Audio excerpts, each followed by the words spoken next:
شکایتیں ہمیشہ لگی رہتی ہیں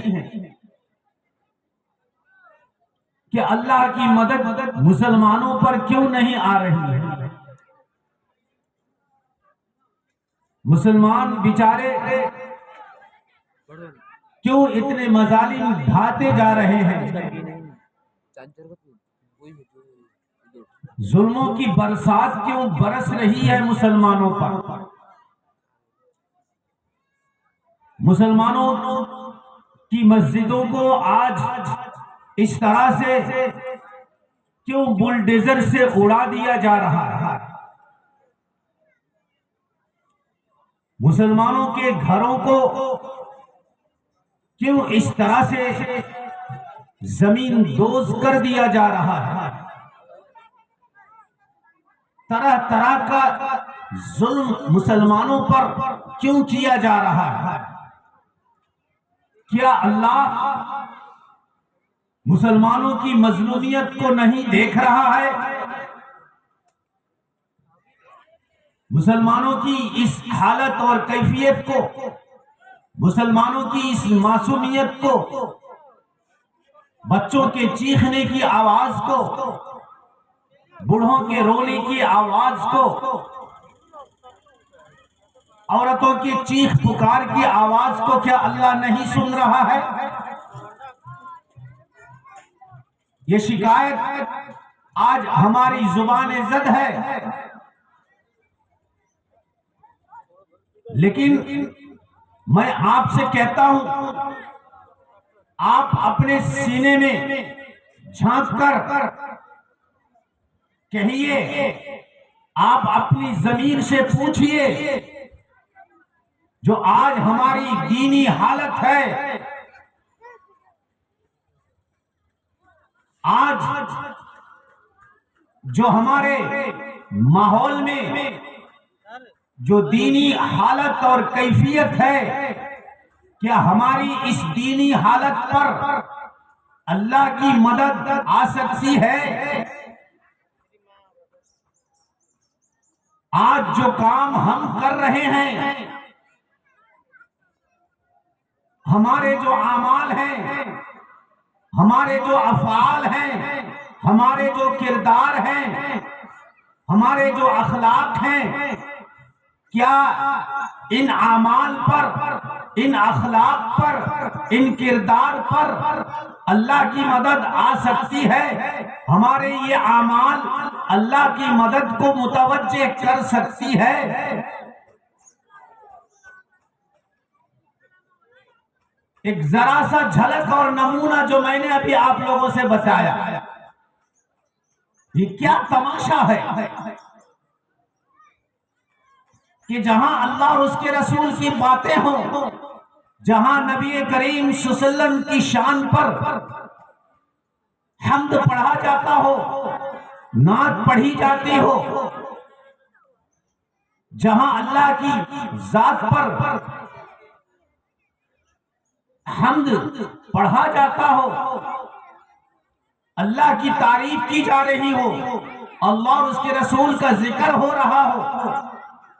اس مجلس کی اتنی بھی ہمارے دلوں میں عظمت اور قدر نہیں ہے کہ گھنٹہ دو گھنٹہ ہم بیٹھ کر جم کر اللہ اور اس کے رسول کی باتوں کو، قرآن اور حدیث کی باتوں کو سنیں۔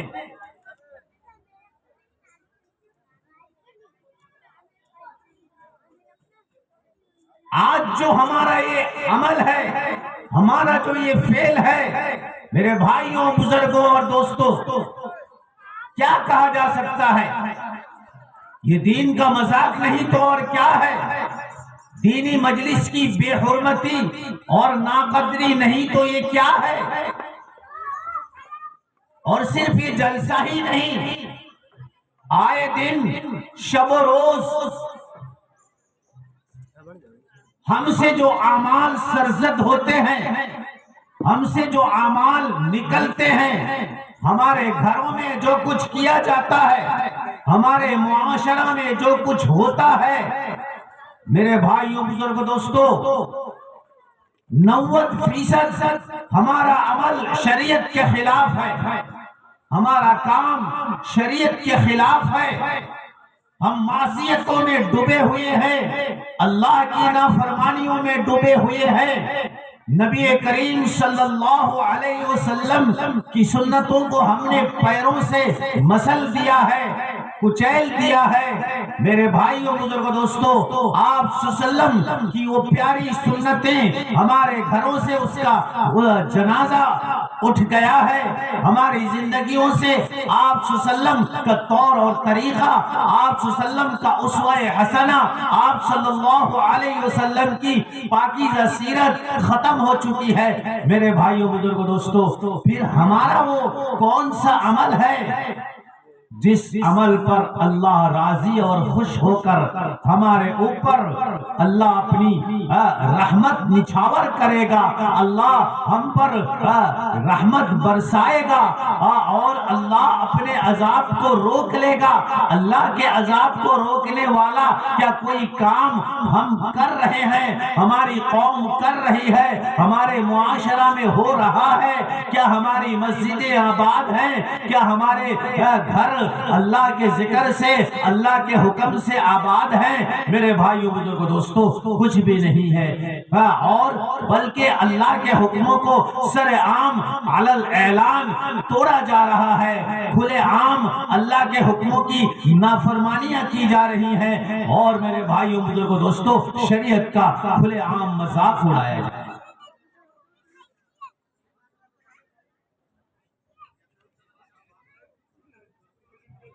میں بتاتا چلوں، پچھلی قومیں جو تباہ اور برباد ہوئی ہیں، پچھلی امتوں میں جو اللہ کا خطرناک عذاب نازل ہوا ہے، بڑا بڑا عذاب نازل ہوا ہے، اور ان نبیوں کی قوموں کو اللہ تعالیٰ نے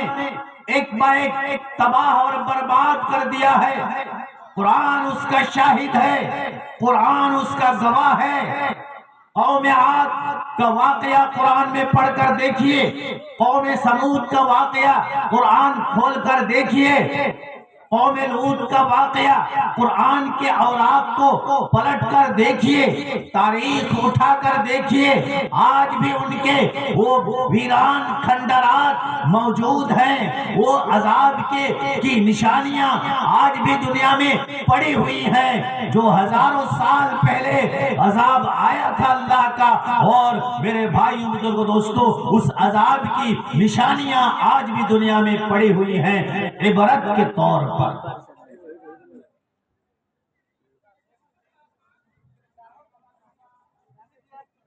جن وجوہات کے بنا پر، جن اسباب کے بنا پر ان قوموں پر اللہ کا عذاب آیا تھا، آج وہ سارے وجوہات، وہ سارے اسباب، وہ سارا ریزن ہمارے اندر پایا جاتا ہے۔ ہماری قوم میں اس دور میں لوگوں کے اندر وہ سارا ریزن پایا جاتا ہے، وہ سارا اسباب پائے جاتے ہیں۔ میرے بھائیوں بزرگوں دوستو، وہ خون کیا کرتے تھے کہ آج مرڈر نہیں ہو رہا ہے، آج خون نہیں ہو رہا ہے۔ وہ ظلم کیا کرتے تھے کہ آج کمزوروں پر، آج غریبوں پر، آج بے بسوں پر ظلم نہیں ہو رہا ہے۔ وہ شراب پیا کرتے تھے، آج کیا گھر گھر میں شراب نہیں پیا جا رہا ہے۔ وہ زنا کیا کرتے تھے کہ آج زنا نہیں ہو رہا ہے۔ وہ برائیاں اور فحاشی میں مبتلا تھے، تو کیا آج اس دور میں، ہمارے دور میں، ہمارے لوگ، ہمارے نوجوان، ہمارے سماج، ہمارا معاشرہ کیا ان گناہوں میں مبتلا نہیں ہے؟ لیکن یہ اللہ کا احسان اور کرم ہے کہ پچھلی امتوں کی طرح ہمیں ایک ساتھ میں تباہ اور برباد اللہ نہیں کرے گا۔ یہ نبی سے اللہ نے وعدہ کیا ہے، اللہ نے کہا ہے، جب اللہ کے نبی نے اللہ سے سفارش کی، اللہ سے کہا کہ اے اللہ، جیسے تو نے بنی اسرائیل کی قوموں کو ایک با ایک ساتھ سب کو تباہ کر دیا ہے، جیسے تو نے قوم عاد، قوم سمود، قوم لوط، قوم ہود، قوم قوم صالح ان قوموں کو جیسے تو نے اے اللہ برباد کر دیا ہے، تباہ کر دیا ہے، نیست و نابود کر دیا ہے، صفائے ہستی سے ان کا نام و